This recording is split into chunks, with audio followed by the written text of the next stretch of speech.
Ladies and gentlemen, before I go into this whole Afghanistan thing, I want you to understand something.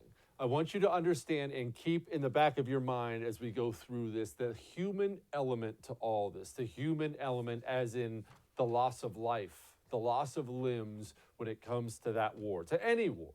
But we have over 2,000 American troops dead from Afghanistan, 20,000 wounded. You may have not had to do this, but I have walked the halls of the VA, including very recently, and where those halls used to be packed full of, older men, those walls are now packed full of young men. Young men oftentimes wheeling themselves up and down the halls, missing a leg or two, an arm or two, maimed, faces, families ruined.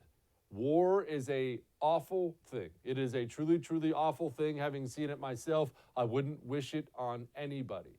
So understand, when we send our men and women off to war, I do not consider that to be a small deal. I consider it to be a very, very big, big, big deal, and should be treated by the people who send those people off to war as a very, very, very big deal. And on top of the people who have died, on top of the people who've lost limbs, let us not forget all the Gold Star parents, all the Gold Star spouses, all the Gold Star children out there from the war in Afghanistan. I don't say that to bring you down. I don't like to bring you down. You know we like to do a fun show here, and we'll always do a fun show here. But you need to keep those people in the back of your mind when we go into this report from the Washington Post that just came out. It was a long report, and I can't believe I'm saying this about the Washington Post. It's one of the best pieces of journalism I've ever seen in my entire lifetime. There is so much damaging information in here. I don't have enough time in a 1-hour show to go over it with you.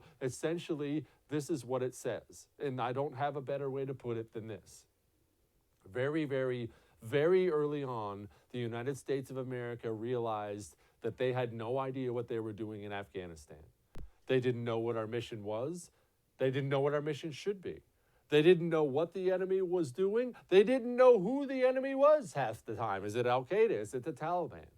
Not only that, they had no idea how to proceed going forward. Our men and women who were actually on the ground dying didn't know, and to this day still do not know what the mission was. Some of them thought we were there for women's rights. On my life, I'm not making that up.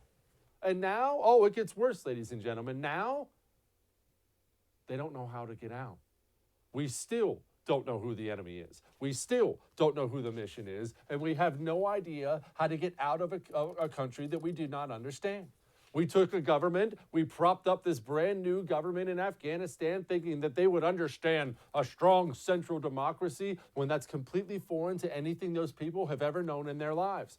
Obviously, they rejected it because it is a tribal society. They wouldn't even understand how to deal with that. And now that that has fallen on its rear end, we are now currently propping up Afghanistan's security forces. You see that word a lot, security forces. We're trying to prop up the security forces. Although now we know what I already knew because I happen to talk to people on the ground there. Now we know for a fact that the security forces as they currently stand, even though they've been trained and equipped by the best and brightest in America for years, the security forces as they currently stand would collapse like that at the hands of the Taliban if we left tomorrow. Essentially, we've been mired in Afghanistan since the year 2001 with a missionless army, with an army that, all the money in the world we've thrown at the problem, but they didn't know what they were doing. They didn't know who they were doing it to. They didn't know why they were doing it, and now we don't know how to stop doing it. That would be funny if it was some dark comedy on TV, except it's not a dark comedy on TV, except we're still burying United States warriors over the whole thing. We've buried too many, we've maimed too many, and now, I'm sorry, when I get reports like this, finding out that the highest levels of American leadership knew this whole thing was a bunch of crap, it makes my blood boil to no end. And this wasn't just presidents. This wasn't just George Bush. This wasn't just Barack Obama. This wasn't just Donald Trump. This was bureaucrats. This was senators. This was generals, and lots of them sugarcoating things. We're making progress. Things are going fine. We're making progress. You always heard that word, right? They still trot it out all the time. We're making real progress. I think we're making progress. We're not making any progress at all. we are absolutely losing. In fact, if you want to look at it very, very frankly, we have lost, and any life we lose from this point forward in that dump of a country is on the leadership in this United States of America. It's not good enough. And the reason I'm so mad about it is because our people who sign up to fight and die for this country deserve a lot better than that garbage.